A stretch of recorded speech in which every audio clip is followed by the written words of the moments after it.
Hej.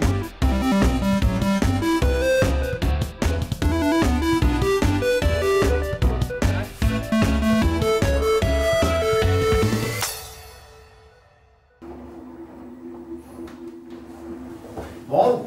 Det er godt, du kommer, vicevært. Nå, jamen er der noget galt? Om der er noget galt. Kom, prøv at se. Kom, prøv at se. Se her. Det her, det er vores hængelås. Det er os, der har vasketid nu. Ja. Ja, kom, prøv at se. Der er nogen, der blæser på alle aftalerne. Hvorfor siger du nogen? Du ved udmærket godt, hvem det er. Ja, det ved jeg da udmærket godt. Det er hende fra anden sag. Du kan se på det, der kører rundt der. Det er sådan nogle gevanter, hun render rundt i. Det er Margrethe Jørgensen, de bor på anden sal til højre. Ja, jeg ved udmærket godt, hvor de bor. Og jeg kan godt sige dig, det er ikke første gang, det sker. Har I prøvet at snakke med dem? Ej, så let slipper du ikke, vicevært. Hvad mener du? Ja, jeg mener, det er dit arbejde, ikke? At sørge for, at tingene fungerer. Jo, men altså, man skal jo også kunne tale sig til rette, ikke? Altså, beboerne imellem. Hvad med at prøve det? Ved du hvad? De mennesker kan man overhovedet ikke snakke med. Det kan jo ikke rigtigt, man sørger for at overholde tingene, og så er man fuldstændig til grin. Hvad vil du gøre ved det, vicevært? Ja, altså, jamen, jeg kan da godt prøve at snakke med dem. Nå, tak!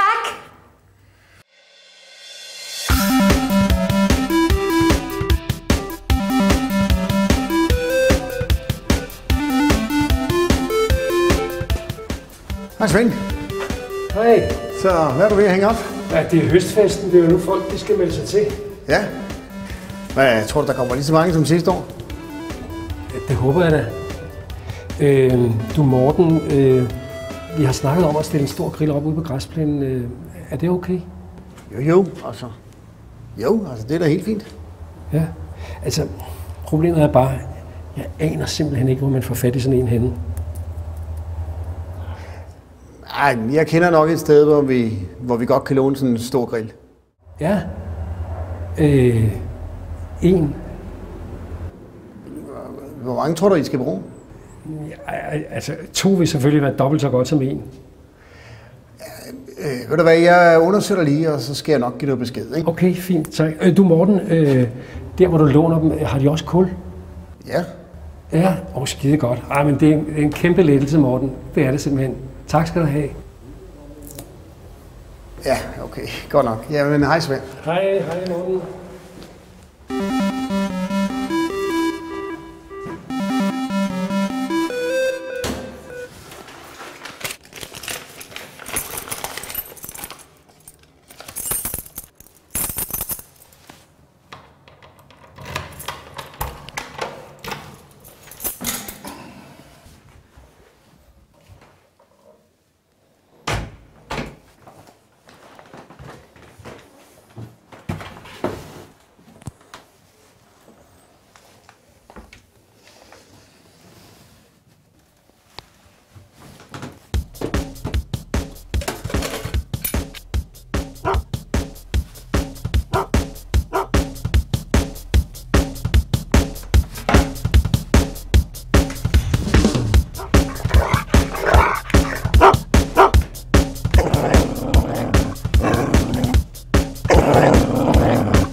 Det synes jeg er en god idé. Hvad? At trække tænderne ud på den skide køler. Men det bliver vel heller ikke til noget. Ligesom alt det andet, I ikke kan finde ud af at få gjort noget ved. Jeg har klaget over den flere gange og bedt om at få den fjernet. Men altså, I er jo ligeglade. Det er jo en af de her amerikanske dræberhunde. Det er jo ligesom dræbersnegler nede i gården. Den får I heller ikke fjernet. Ved I hvad, det eneste I kan finde ud af, det er at stå og læne jer op ad en kust. Og så sidde nede i kælderen og skrive sedler, som I hænger op af alle vegne. Og så lukke for det varme vand, når man er i bad. Det kan I finde ud af. Men altså, når folk bliver jagtet op og ned ad trapperne af glupske hunde, nej, det kan I ikke tage af. Ja, det var noget andet med den gamle vicevært. Det kan jeg godt fortælle.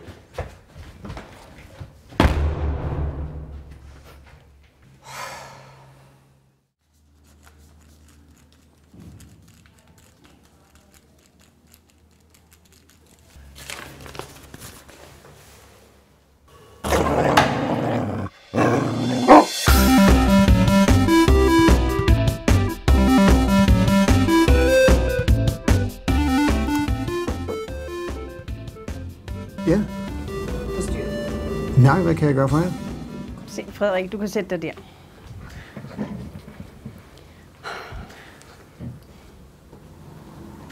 Vil du selv fortælle? Ja, vi spillede fodbold, ja, og så skete det. Men det var altså ikke med vilje. Nej. Hvor spillede I fodbold henne? På græsset i hjørnet. Hvor I har fået at vide, at I ikke må være, ikke? Ja, det var ikke så godt. Hvad skete der så? Jeg skulle på mål. Men målmanden, han kunne ikke tage den? Nej. Skød du hårdt? Ja. Og så ramte du kælderruden, som gik i stykker? Ja. Ja, det var jo ikke så godt. Og nu vil du gerne vide, hvad sådan en rode koster, ikke? Ja. Ja, altså Frederik, glarmesteren skal have 1200 kroner for at sætte sådan en ny rude i. Har du så mange penge? Ja. Ved du hvad, Frederik? Nu prøver jeg at se, om forsikringsselskabet ikke vil betale den rude. Ja. Og så lover du til gengæld altid at spille fodbold op på boldbanen, ikke? Ja. Skal vi sige det? Ja. Det er godt. Så har vi en aftale. Ja. Ved du hvad, det er godt, du kommer og siger det. Ikke også? For jeg bliver så sur, når der sker sådan noget, og der ikke er nogen, der siger noget. Ikke også? Det er godt.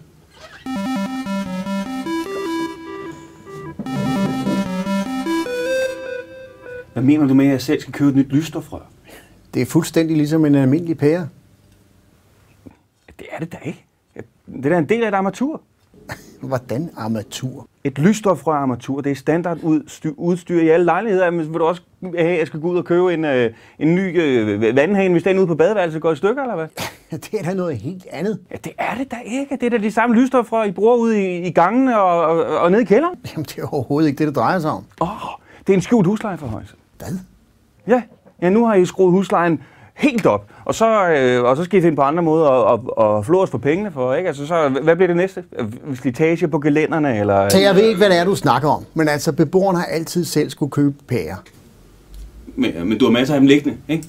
Jo, men de er til fællesarealerne, ikke? Det har altid været sådan, at beboerne selv skulle udskiftes lysstofrør.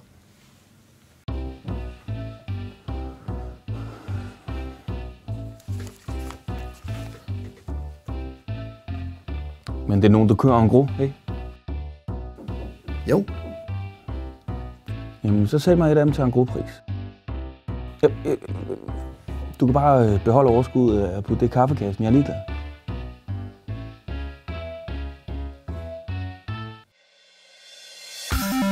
Og så bliver det ved, og så tager du en ny. Hey, Bismarck! Hey! Nej. Hvad så? Ja, hvad så hvad? Skal du egentlig være til høstfesten i år? Ja, selvfølgelig skal jeg det. Skal I også? Ja, du skal sgu da ud og svinge den blå sparkpark. Skal du ikke det?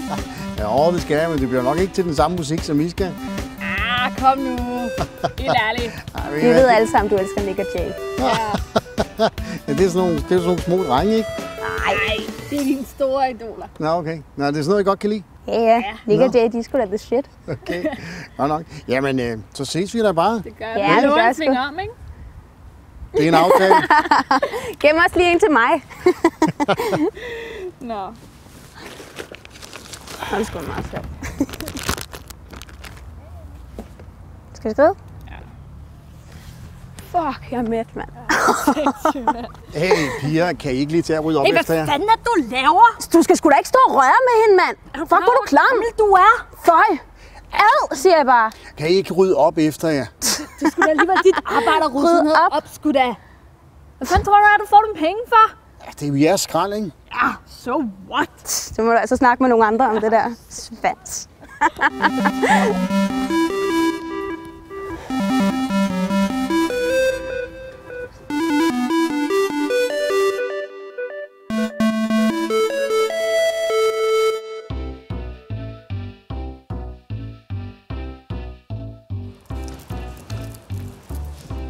Har du set det hele nu, eller hvad? Ja. Jeg har set det meste. Men kan vi så godt få vores penge? Altså, om vi står virkelig og skal bruge dem. Ja, altså proceduren er sådan, at når vi er blevet enige om de ting, der skal laves, så finder jeg nogle tilbud, og så får vi lavet, og så kan vi afregne bagefter. Nå, men altså, der er jo ikke en finger at komme efter. Altså, jeg har jo bare brugt flere timer på at gøre ren herinde, så kan vi ikke bare få vores penge nu? Ja, der plejer at gå en måned eller 2. Ej, helt ærligt, det kan vi sgu ikke vente på. 1 til 2 måneder. Altså, Lasse, sig noget til ham. Vi kan sgu da ikke vente 1 til 2 måneder på at få vores penge. Der er ikke en skide galt med den her lejlighed. Du hoster bare op med de kroner, Marker. Ja, altså det jeg har noteret, det er, at der er nogle små ting ude i køkkenet, og så er der ovnen. Og ja, altså så er der jo et stort hul i døren. Ja, men det var der, da vi kom. Det kan jeg godt sige dig. Det hul, det var der, da vi kom. Simon. Går du og siger, at vi laver huller i dørene? Nej, altså jeg siger bare, at det står ikke i mangellisten fra dengang I flyttede ind, og ja, altså så kommer I nok desværre til at betale. Sådan er reglerne. Og hvem har lavet de regler? Det har I. For I kan tage røven på os! Jeg har en kopi af mangellisten her, ikke? Ved du hvad? Du skal ikke tage røven på os. Nej, men Lasse... Hold nu kæft, Ring, for fanden. Han skal ikke tage røven på os, det kan jeg godt sige dig. Nej, men Lasse, prøv at høre, det gør han jo heller ikke, vel? Altså, vi skal jo ikke betale for de ting, som vi ikke har ødelagt. Vel? Altså, jeg har en kopi af mangellisten her. Nu skal jeg sige dig noget, din fedtede fejkost. Hvis du trækker så meget som 1 krone for vores depositum, så vil jeg ikke være i dine sko. Er du med? Er du med? Kom, Lasse. 1 krone, fedtøre. Jo. Kom, tøsen. Kom. Jeg smadrer ham kraftigt, når vi kommer ud, mand. Ja, man smadrer ham. Det er nar, mand.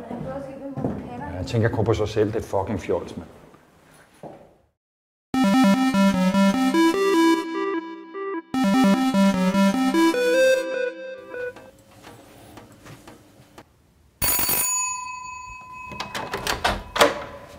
Nå, dag, fru Olsen. Hvad så? Hvad er der i vejen? Jeg kom indenfor, visvært. Det var den her vandhane, den drypper igen. Nå, drypper den igen?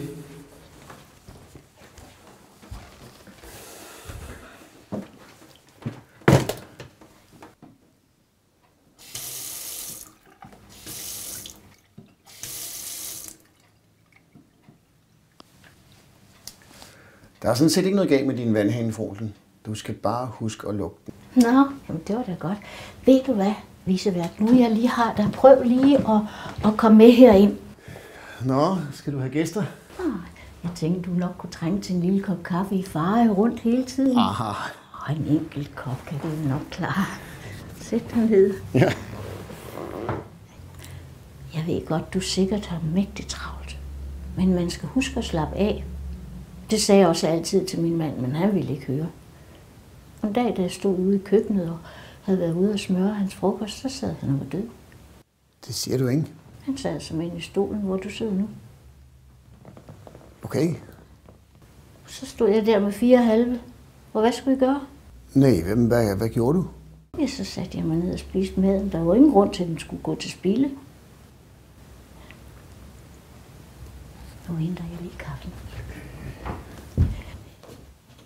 Ej, vi skal lige have en lille en. Nej, ellers tak, fru Olsen.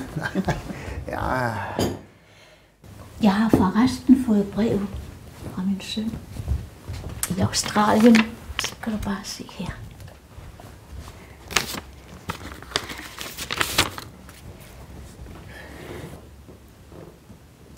Ja. Det er så bare. Hun er meget yndig. Han er lidt flygtig, men altså.